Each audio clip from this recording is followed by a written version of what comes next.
In the wake of Anthony's press conference, the FBI was in turmoil. Calls for investigations into the incident with the police were coming from every direction.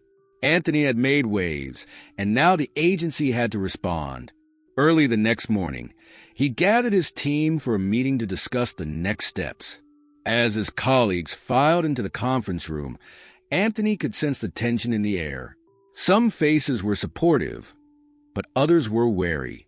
He took a deep breath, grounding himself before addressing the room.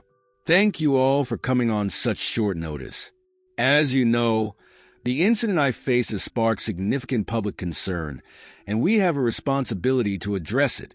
He began, looking around at the gathered faces. Given the circumstances, I believe it's crucial for us to initiate an internal investigation into the officers involved. He continued, his tone steady. We need to show the public that we are committed to accountability and transparency. One agent, Sarah, raised her hand. I agree, but there are concerns that this might alienate some within our ranks. Many believe we should protect our own first. Anthony met her gaze, feeling the weight of her words. I understand the sentiment, but protecting those who abuse their power undermines the very foundation of trust we need to uphold as law enforcement officers. This is about justice. The murmurs in the room intensified. Some nodded in agreement, while others shifted uncomfortably in their seats. Anthony could feel the divide growing. As they continued to discuss the investigation's logistics, Anthony made it clear that he would not tolerate any resistance. We must approach this with integrity. I want regular updates and full transparency throughout the investigation, he ordered. After the meeting, Mark approached Anthony in the hallway. You know this isn't going to be easy, right? There are people who will push back hard against this, he cautioned. I know, but we can't afford to shy away from the truth, Anthony replied, his resolve firm. We owe it to the victims of police brutality to take a stand. Days turned into weeks as the investigation unfolded. The media continued to cover Anthony's story, with many outlets praising his courage, while others criticized his leadership. Every morning, Anthony woke up to a barrage of news alerts, some filled with praise, others filled with accusations. Then came the day the FBI announced the initiation of the internal investigation. The press release included a statement from Anthony, emphasizing the importance of accountability. As he stood in front of the cameras again, this time the stakes felt even higher. Today, we are taking a step towards transparency and accountability within our ranks, he declared. This investigation is crucial, not only for the officers involved, but for the integrity of the FBI itself. Back at his office, Anthony felt a strange mix of pride and apprehension. While he was glad to be leading this movement, he couldn't shake the feeling that there were those within the agency who wanted to see him fail. He leaned back in his chair, rubbing his temples as fatigue began to set in. Just then his phone buzzed. It was a text from Jessica. I'm so proud of you, but I worry about the backlash. Be careful. He typed back quickly, I appreciate it. I'm doing what I believe is right. As the days passed, Anthony continued to meet with community leaders and civil rights activists, sharing updates on the investigation. Many expressed their support and praised him for taking a stand, but he could feel the tension rising within the agency. One evening, after a long day of meetings, Anthony received a call from Agent Miller. We need to talk, Anthony. It's about the investigation, Miller said, his voice tense. Is everything okay? Anthony asked, concern creeping in. There are rumors that some agents are pushing back against your leadership on this. They're questioning whether you can effectively lead the FBI, given the current circumstances, Miller revealed. I can't say I'm surprised, Anthony replied, frustration bubbling to the surface. This is what I expected when I took this stand. But I won't back down. Just be careful. You're stepping into dangerous territory, Miller cautioned. Anthony hung up, anger flaring within him. He was not going to let fear dictate his actions. He had come too far to turn back now. The following day, He called an emergency meeting with the entire FBI staff. As everyone gathered, Anthony stood at the front of the room, determination etched on his face. I want to address the rumors that have been circulating about my leadership and the ongoing investigation. He began, his voice steady. I understand that change can be uncomfortable, but we cannot shy away from accountability. He paused, looking around the room. If we want to regain the trust of the public, we must be willing to hold ourselves to the same standards we demand of others. This is not just about me.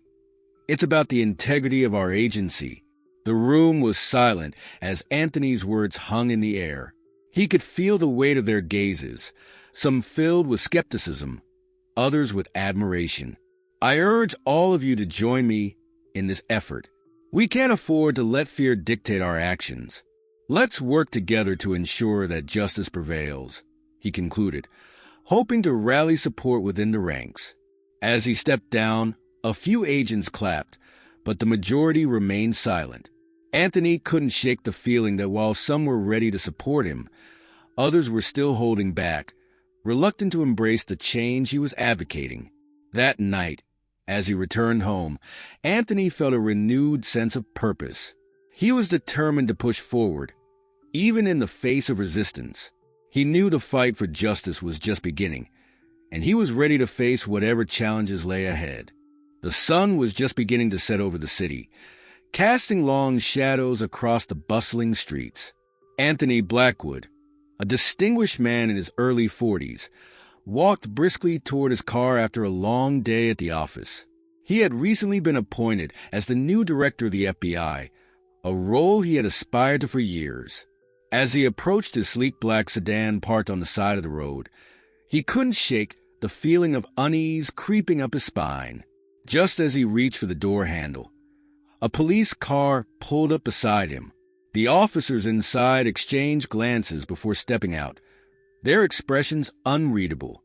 "Excuse me, sir," one of the officers called out, his tone authoritative. "Can we have a word?" Anthony paused, raising an eyebrow. "Is there a problem, officers?" "Just a few questions," the other officer replied, his eyes narrowing slightly as he scanned Anthony's appearance. Well-dressed, confident, but undeniably black.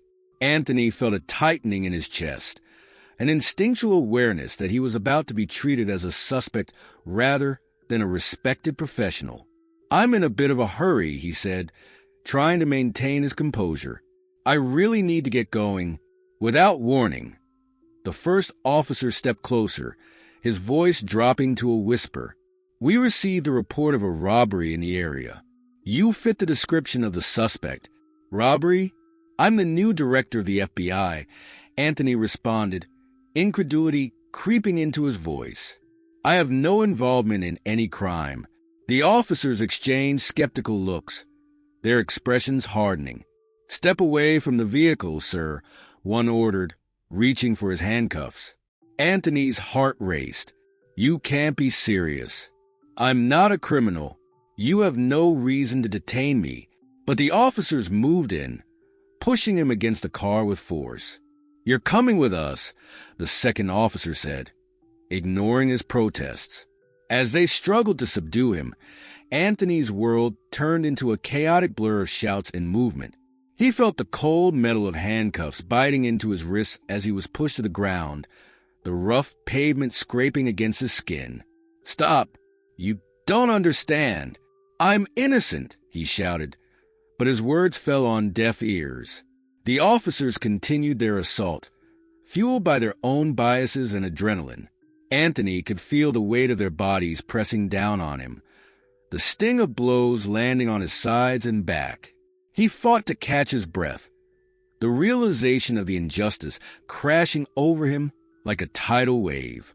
"Get off him!" a voice suddenly shouted from nearby. A bystander had stopped to witness the unfolding scene, their shock palpable. "Mind your business," one officer snapped, but the bystander stepped closer, phone in hand, recording the incident. The attention seemed to ignite something within Anthony. "I'm not doing anything wrong. Help me." he cried, desperation lacing his voice. As the officers finally pulled him to his feet, panting and bruised, a third officer arrived on the scene, glancing between Anthony and his colleagues. "What's going on here?" he demanded, clearly taken aback by the sight of the well-dressed man in handcuffs. "Suspect in a robbery," one officer replied curtly, still holding on to Anthony's arm. At that moment, the bystander stepped forward, waving the phone in the air. "He's not a suspect. This is a mistake." The tension hung heavy in the air, but Anthony could only think of how quickly everything had spiraled out of control. As he struggled to maintain his dignity, the weight of the officer's biases bore down on him. The thought of being treated like a criminal felt surreal, especially given the role he had just accepted. With mounting anger and frustration, Anthony looked directly at the officer who had pushed him down. "You have no idea who I am, do you?" he said, his voice steady despite the chaos surrounding him. The officer's face twisted in confusion, but before he could respond, the arrival of backup officers distracted him. They quickly assessed the situation, their eyes darting between the bystanders recording Anthony and the officers who had detained him. "Let him go," one of the new officers commanded, a strong, authoritative presence that cut through the tension. As Anthony was released, he stumbled back, breathing heavily. He was bruised, shaken, but still standing. The officers exchanged uncertain glances, realizing they had overstepped. "Sir, I'm sorry for the misunderstanding," the third officer said, trying to regain control of the situation. "But the damage was done." "Misunderstanding? You just assaulted me." Anthony shot back, his voice rising with indignation. The officer started, but Anthony cut him off. "Don't bother. You'll hear from my lawyer," he said, still trying to process what had just happened. As he stepped away, heart pounding and mind racing, he couldn't shake the feeling that this was only the beginning of a much larger confrontation. As Anthony drove home, the weight of the evening pressed heavily on his shoulders. Each bump in the road reminded him of the brutality he had just experienced, and the anger bubbled beneath the surface. He could hardly believe that, in just a matter of minutes, he had gone from a respected federal director to a victim of police brutality. The streets blurred past as he focused on the flashing lights still dancing in his mind. Once home, he parked the car and sat in the driveway for a moment, staring at the front door. This wasn't just an assault. It was a reflection of the systemic issues he had fought against his entire career. He had always believed in the system, but tonight had shaken that belief to its core. Taking a deep breath, he stepped inside his home. The familiar scent of cedar and leather wrapped around him, but even the comfort of his surroundings couldn't ease the turmoil inside. He tossed his keys on the table and slumped into the living room chair, trying to calm the storm within. After a few moments of silence, his phone buzzed on the coffee table. It was a text from his wife, Jessica. "Hey, babe, are you okay? I saw something on the news about a police incident." His heart sank. The news had already picked up the story. He typed a quick response. "I'm fine. Just a misunderstanding. I'll explain later." As he hit send, Anthony felt a wave of frustration. He had worked so hard to climb the ranks, to be a beacon of change in the FBI, yet here he was brutalized and misunderstood. The very system he was part of had failed him, and the fear of what others might think weighed heavily on his heart. The phone buzzed again. This time it was a call from his assistant, Mark. "Anthony, are you okay?" Mark's voice was filled with concern. "I'm fine, Mark. Just had a rough encounter with the police." "I'm home now," Anthony replied, his tone more clipped than he intended. "Did they hurt you?" Mark pressed, his concern palpable. "They did, but it's not a big deal," Anthony said, trying to downplay the seriousness of the situation. "Not a big deal? Anthony, you're the director of the FBI. This is serious. We need to get ahead of this before it spirals out of control," Mark insisted. Anthony sighed. feeling the weight of responsibility pressing down on him. "You're right. I'll issue a statement in the morning. For now, I just need some time to process everything." "Okay, but remember, we're behind you. We'll handle whatever comes next," Mark said before hanging up. As silence enveloped the room again, Anthony stared at the wall, deep in thought. He needed to turn this injustice into something productive, to channel his pain into change. But how?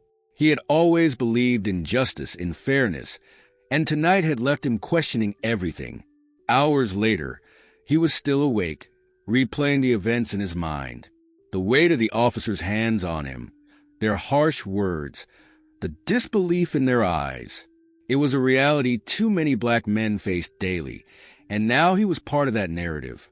In the morning, as the sun rose, casting light across the room, Anthony knew he had to act. He would not be just another statistic. He would use his position to address the very issues that led to his assault. With renewed determination, he picked up his phone and started drafting a statement, his fingers flying across the screen. "I stand for justice, not just for myself, but for all those who have faced systemic racism and brutality at the hands of those sworn to protect them. We must hold the police accountable and demand change." As he typed, Anthony felt a surge of power. This wasn't just about him. It was about every black individual who had faced discrimination and violence. He would turn his pain into a movement, using his position to call for change from within the FBI. Once he finished the statement, Anthony sent it to Mark for review before posting it publicly. He knew the road ahead would be challenging, but he was ready to face it head-on. The moment the statement was published, the media erupted. News outlets shared his words, and social media exploded with support. Hashtags like #JusticeForAnthony and #FBIReform began trending, drawing attention from across the nation. As the responses poured in, Anthony felt a mixture of relief and fear. He knew that taking a stand would have consequences, but he couldn't remain silent any longer. He had a responsibility to lead, to fight against the very injustices that had plagued his community for far too long. Suddenly, his phone buzzed again. It was Jessica calling this time. "Anthony, I just saw your statement. I'm so proud of you, but are you sure about this?" "I have to do this, Jess. It's bigger than me. I need to fight for change," he replied, his voice steady despite the uncertainty swirling in his mind. "I'll stand by you no matter what," she assured him, her voice a soothing balm amid the chaos. As he hung up, Anthony felt a renewed sense of purpose. He was no longer just a victim. He was a catalyst for change, ready to confront the challenges ahead. The morning after Anthony's statement, the media frenzy reached a fever pitch. News channels scrambled to cover the unfolding story, while social media buzzed with outrage and support. As he sipped his coffee, Anthony could hardly keep up with the notifications flooding his phone. Each ping was a reminder that he had crossed a line he knew he had to draw for the sake of justice. Sitting in his home office, Anthony prepared for a press conference. He adjusted his tie, staring at his reflection in the mirror. The weight of the responsibility he carried felt heavier than ever. His statement had resonated, but he also knew there would be pushback, especially from those within the FBI who were uncomfortable with his bold stance. As he stepped onto the makeshift stage at the FBI headquarters, the hum of voices quieted. Cameras flashed, capturing the moment he'd been preparing for since childhood. The room was filled with journalists, eager to hear what he had to say. "Good morning, everyone," Anthony began, his voice steady. "Thank you for being here today. I want to address the incident that occurred last night, which has sparked a national conversation about police brutality and systemic racism." He paused, taking a deep breath as he felt the weight of their gazes upon him. "I stand before you not just as a director of the FBI, but as a black man who has experienced the injustice of being treated as a suspect based solely on my appearance." The room was silent, each word sinking in. "This is not just about my story. It's about the countless individuals who have faced similar experiences and the urgent need for reform within our law enforcement agencies. We must hold those who abuse their power accountable. As he spoke, Anthony noticed the reactions of his colleagues in the audience. Some nodded in agreement, while others exchanged uneasy glances. He could feel the tension rising in the room, and he knew he was pushing against a system that had long resisted change. Change will not come easy, but it is necessary. I am committed to working with community leaders, civil rights organizations, and, yes, even those within the FBI who understand the need for this change, he continued. We must create a culture of accountability and transparency. After finishing his speech, Anthony took questions from the reporters.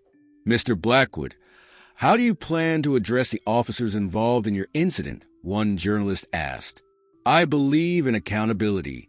Those officers will be investigated and appropriate actions will be taken, Anthony replied firmly.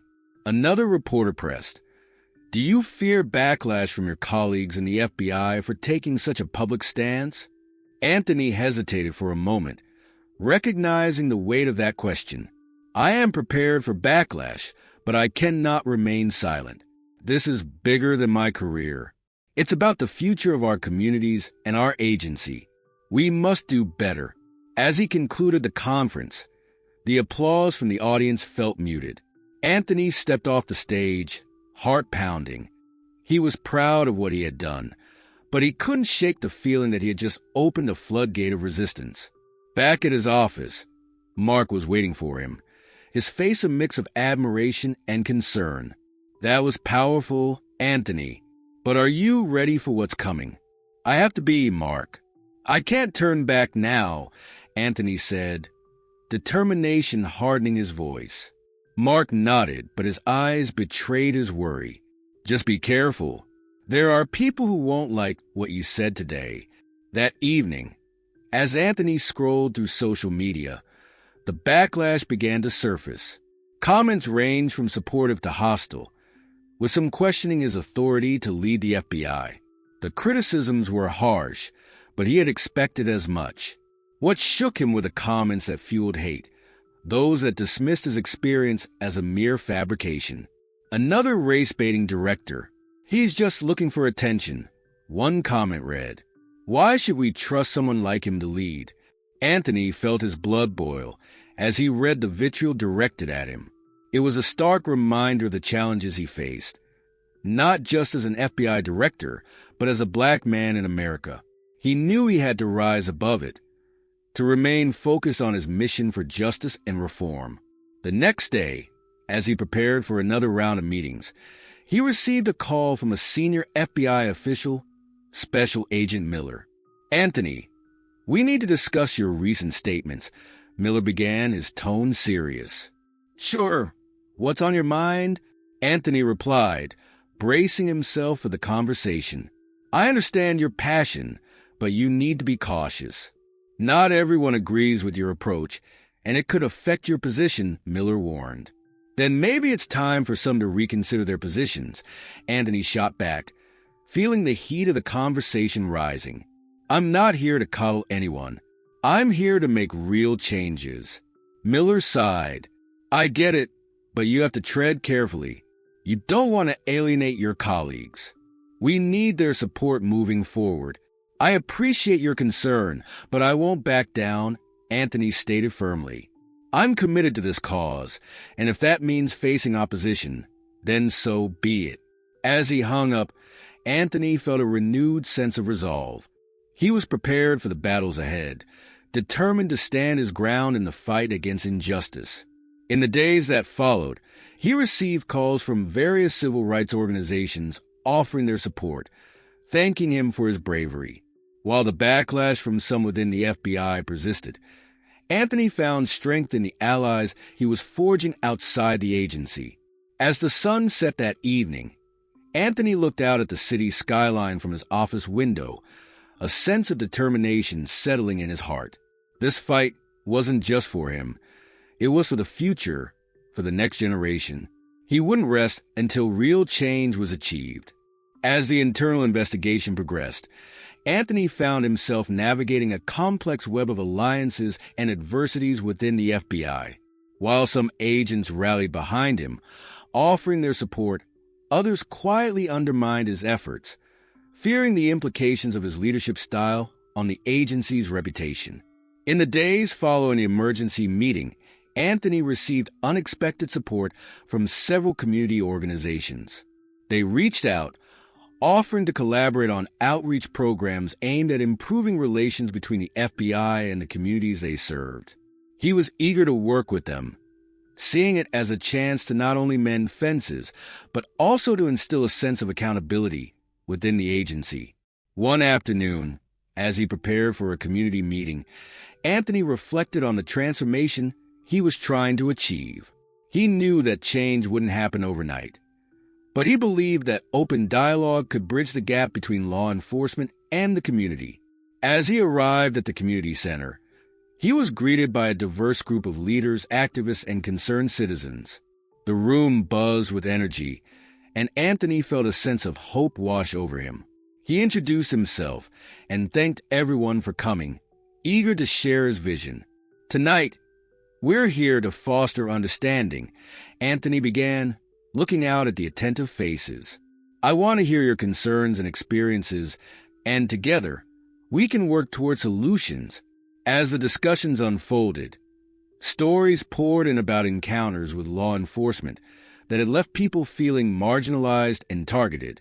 Anthony listened intently, taking notes as he absorbed the painful realities many faced daily. One woman, Clara, shared her story. "My son was stopped for no reason last year. He was terrified, and it broke my heart. We need to feel safe in our own neighborhoods," she said, her voice trembling. "I hear you, Clara," Anthony replied, his heart aching for her. "I'm committed to making changes within the FBI to ensure that incidents like these are addressed and never repeated." As the meeting progressed, Anthony could feel the walls slowly coming down. By the end of the evening, several community leaders pledged their support, eager to work with him on initiatives that promoted transparency and accountability. Back at the FBI headquarters the next day, Anthony faced a different atmosphere. The tension among some of his colleagues had intensified since the community meeting. Whispers filled the hallways as agents discussed the implications of aligning with community leaders. During a staff meeting, Agent Turner, a longtime member of the FBI, spoke up. "I'm concerned that we're becoming too focused on external pressures. Our primary duty is to uphold the law, not to appease anyone," he said, crossing his arms defiantly. "I disagree, Turner," Anthony countered. "Our duty is to serve and protect, which means understanding and addressing the needs of the communities we serve. If we ignore their voices, we risk losing that trust." The conversation became heated, with some agents supporting Anthony's viewpoint, while others sided with Turner. As the debate raged on, Anthony felt the divide widening. It was clear that his push for reform was not universally accepted, and the stakes were higher than he had anticipated. Later that day, Mark stopped by Anthony's office, concern etched on his face. "You need to be careful, Anthony. There are those in the Bureau who are not happy with the direction you're taking. They see this as a threat to their way of doing things," he warned. "I can't let fear dictate my actions, Mark. We have to push for change, even if it's uncomfortable," Anthony replied, his determination unwavering. As the investigation continued, Anthony faced increasing resistance from within the ranks. Rumors began to circulate that some agents were questioning his ability to lead, particularly after the community meeting. He felt the pressure mounting, but refused to back down. One evening, while reviewing reports in his office, Anthony received a call from an old friend, Detective Sarah Lopez, who worked with the local police department. "I saw the community meeting, and I wanted to check in. It's inspiring to see someone in your position take a stand," she said warmly. "Thanks, Sarah. It's been tough, but I believe it's necessary," Anthony replied, grateful for her support. "I know things are tense right now, but remember you're not alone. There are people who want to see real change, both in the community and within law enforcement, Sarah reassured him. As their conversation continued, Anthony felt a renewed sense of hope.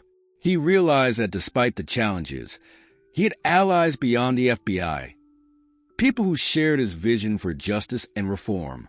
The next morning, Anthony organized a meeting with the FBI's senior leadership team. He needed their support more than ever to ensure that the investigation moved forward without interference. As they gathered in the conference room, he took a deep breath, preparing to address the challenges ahead. "Thank you for coming today," he began, looking at each leader intently. "I want to discuss our ongoing investigation and the importance of maintaining our commitment to accountability." He shared updates on the community outreach initiatives and how they could align with the FBI's goals. "We must show that we are willing to listen and adapt to the needs of the communities we serve," he emphasized. As he spoke, he noticed a few heads nodding in agreement, but others remained stoic. After the meeting, Anthony approached a couple of supportive leaders, hoping to forge a stronger alliance. "Thank you for your support today," he said earnestly. "We need to stand united as we move forward. We're with you, Anthony.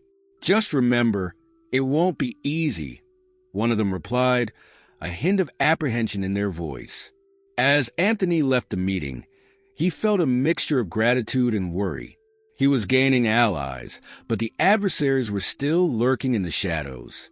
The investigation was just beginning, and he knew that he had to remain vigilant. In the coming days, Anthony continued to navigate the tumultuous waters of reform, steadfast in his commitment to justice, even as he faced mounting resistance from those unwilling to change.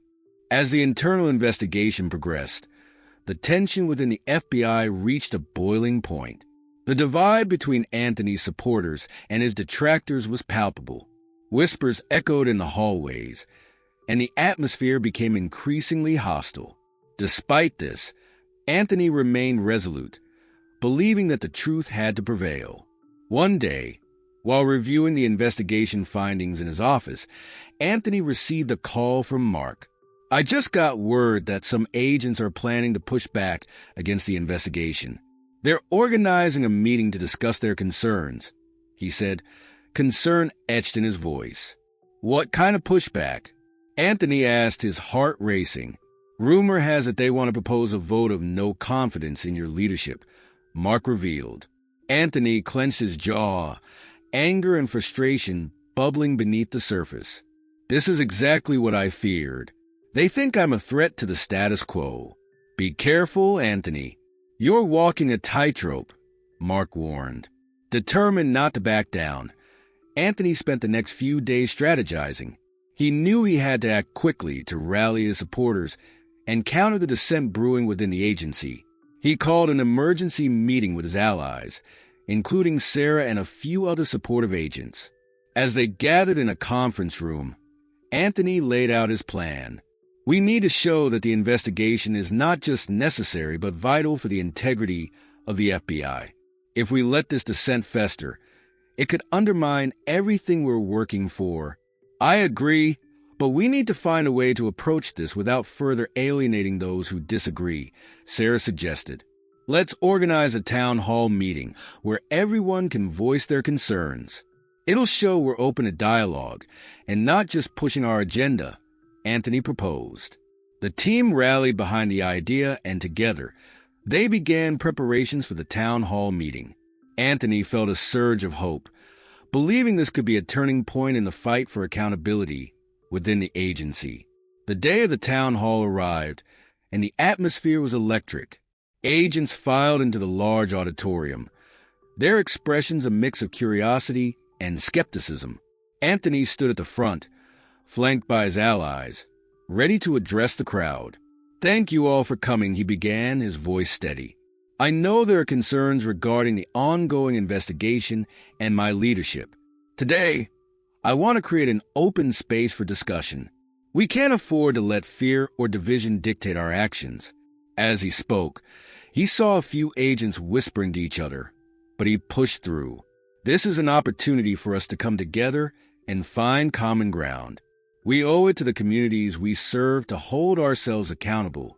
The first agent to speak was Turner, the one who had previously challenged him in the staff meeting. I don't believe this investigation will yield any positive results. It's damaging our reputation, he stated bluntly. Anthony met his gaze, feeling the tension crackle in the air. I understand your concerns, Turner, but we can't ignore the reality of police brutality. The integrity of our agency depends on our willingness to confront uncomfortable truths. The room fell silent as other agents began to voice their opinions. Some echoed Turner's sentiments, while others expressed support for Anthony's stance.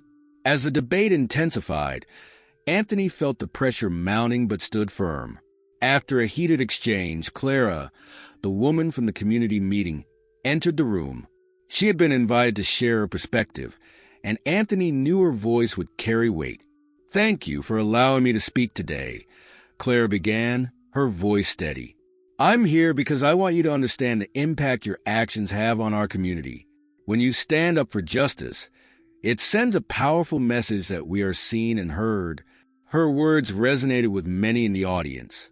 Anthony watched as some agents began to nod in agreement, realizing the broader implications of their work.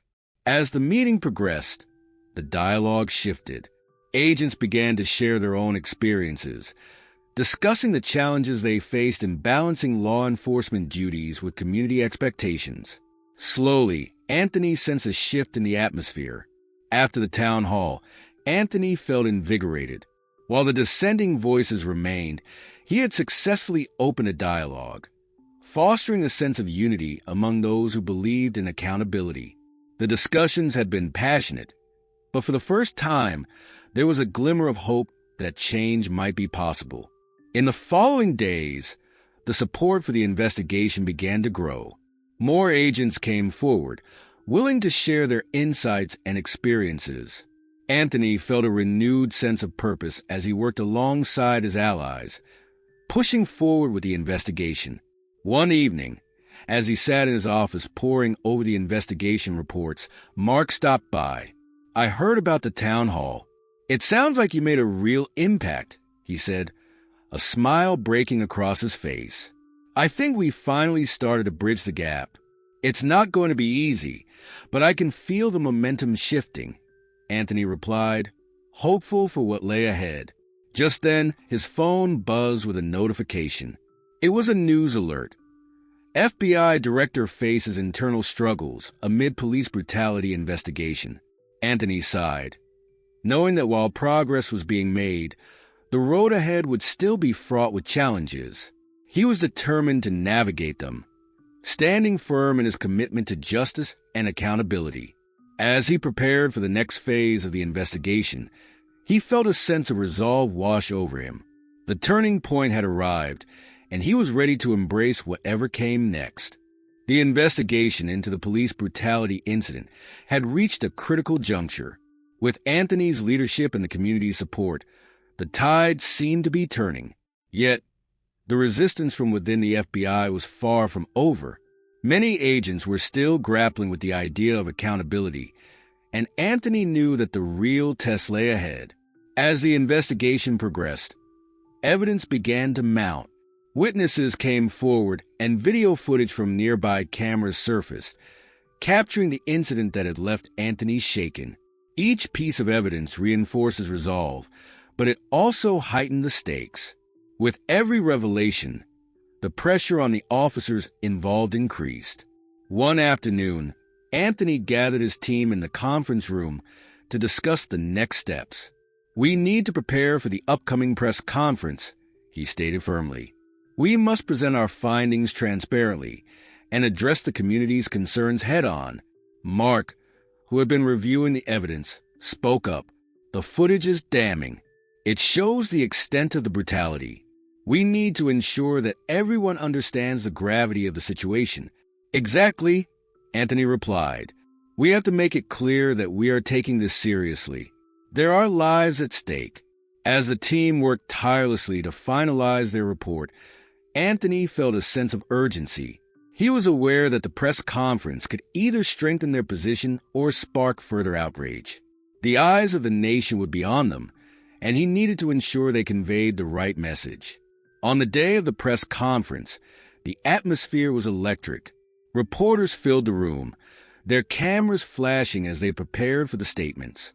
Anthony took a deep breath, gathering his thoughts.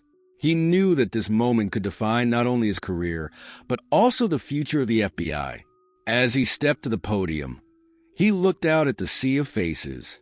Thank you for being here today. We are here to address the serious allegations surrounding the police brutality incident that occurred a few weeks ago. He began, his voice steady.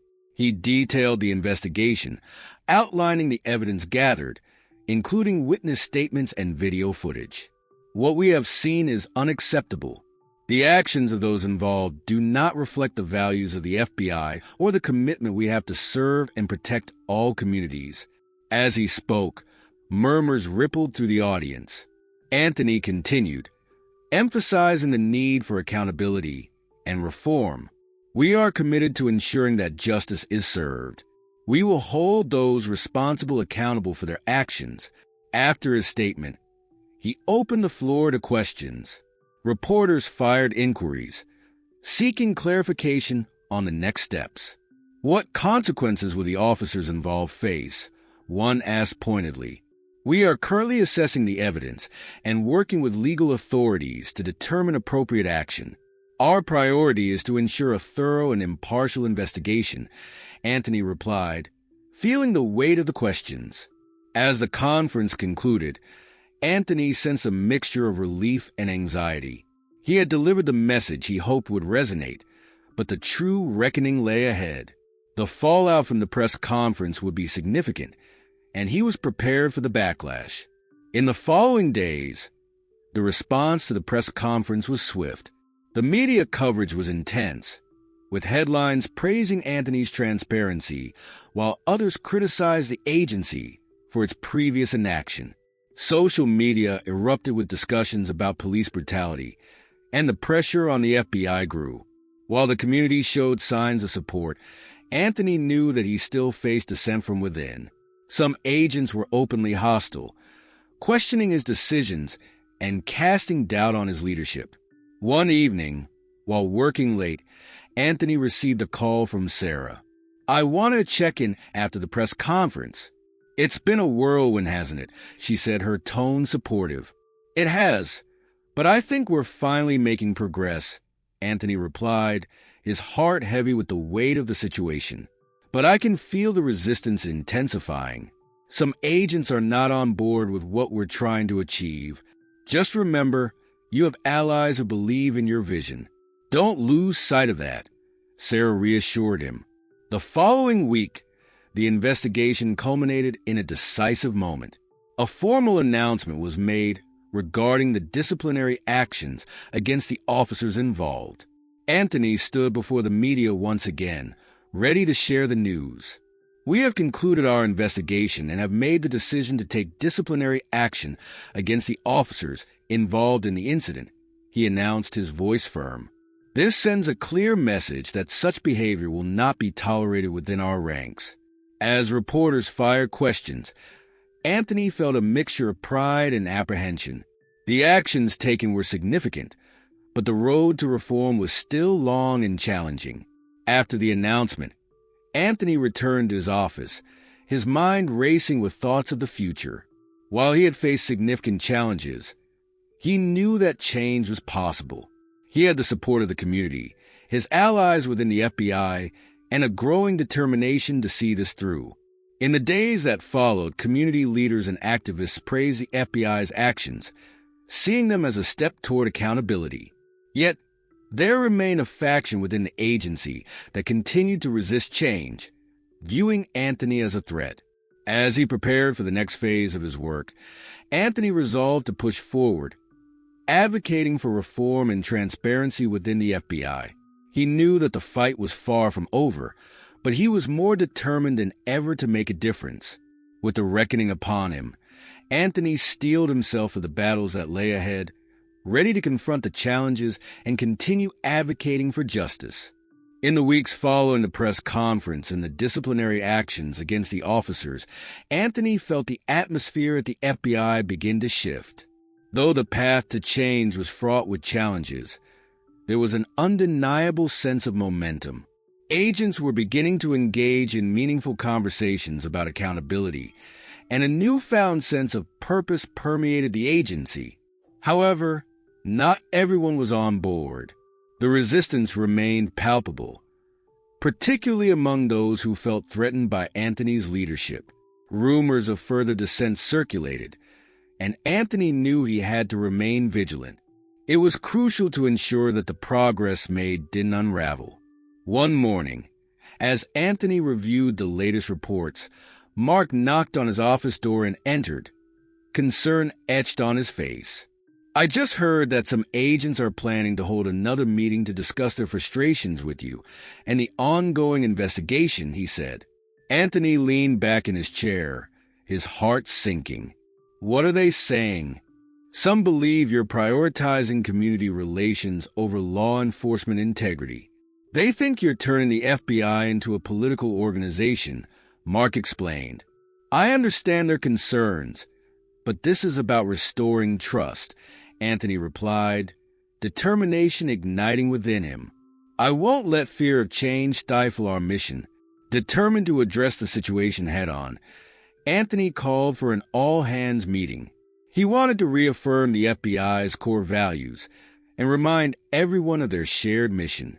The day of the meeting, he felt a mixture of anticipation and anxiety as agents filed into the auditorium, their expressions ranging from curiosity to skepticism. "Thank you for joining me today," Anthony began, his voice steady yet warm. "I know that there are many concerns regarding our recent actions and direction as an agency. I want to take this opportunity to address those concerns openly." As he spoke, he could see a mix of reactions from the crowd. Some listened intently, while others remained distant, their arms crossed defensively. Anthony continued, focusing on the core values of integrity, accountability, and service. "We are not just enforcers of the law. We are public servants," he emphasized. "Our duty is to protect and serve every community, regardless of background. When we lose sight of that, we lose our legitimacy." After his speech, he opened the floor for questions. An agent near the back stood up, his tone challenging. "Do you really believe that this community outreach is going to solve the deeper issues within our ranks? Some of us feel it undermines our effectiveness." "Community outreach is not a replacement for effective law enforcement. It complements it," Anthony replied, keeping his tone calm. "We need to rebuild trust if we want the public to cooperate with us. It's about more than just enforcing the law. It's about earning respect." As the discussion continued, Anthony felt a gradual shift in the room. While some agents remained resistant, others began to express support for his vision. They shared their own experiences working with communities and acknowledged the need for change. After the meeting, Anthony felt a surge of hope. Though not everyone was convinced, there was a growing recognition that change was necessary. He knew that progress would take time, but he was committed to leading the charge. In the following weeks, Anthony and his team worked tirelessly to implement reforms. They developed training programs focused on de-escalation techniques and cultural competency, aiming to equip agents with the tools they needed to foster better relationships within communities. The positive impact of these changes began to ripple through the agency. Agents who had previously resisted the reform started to engage in conversations about their experiences, fostering a culture of learning and growth. It was a small but significant step toward transforming the FBI into a more transparent and accountable organization. One afternoon, as Anthony walked through the office, he overheard a group of agents discussing the recent community outreach event they had organized. The enthusiasm in their voices was palpable, and for the first time, he felt a sense of pride in what they were building together. Later that week, He received an unexpected call from Clara, the community leader who had spoken at the town hall meeting. "I just wanted to thank you for your continued efforts. The community is noticing the changes, and it means a lot to us," she said warmly. "Thank you, Clara. We're just getting started. There's still so much work to be done," Anthony replied, feeling encouraged by her words. As the months passed, Anthony's commitment to reform began to bear fruit. The FBI started receiving positive media coverage, highlighting the agency's efforts to address issues of police brutality and community relations. The narrative was shifting, and for the first time in a long while, there was a sense of hope both within the agency and the communities they served. In a particularly poignant moment, Anthony was invited to speak at a community event focused on healing and rebuilding trust. Standing in front of a crowd filled with diverse faces, he felt a profound sense of responsibility. "I stand here today not just as the FBI director, but as a member of this community," he began, his voice resonating with sincerity. "I understand the pain and distrust that has lingered for too long. We are committed to being part of the solution, to working with you hand in hand as we strive for a safer and more just society." As he spoke, he could see hope glimmering in the eyes of those in attendance. It was a moment of connection, a testament to the progress they were making together. In the days that followed, Anthony knew there would be challenges ahead. The road to true reform was long and winding, but he felt more determined than ever. He had witnessed the power of community, the strength of collaboration, and the importance of accountability. With each step forward, he felt a renewed sense of purpose. The fight for justice was far from over, but he was committed to leading the way, ensuring that the FBI fulfilled its promise to protect and serve all communities. As he looked toward the future, he knew that change was possible, and with the support of his allies, the community, and a shared vision for a better tomorrow, he was ready to embrace whatever lay ahead.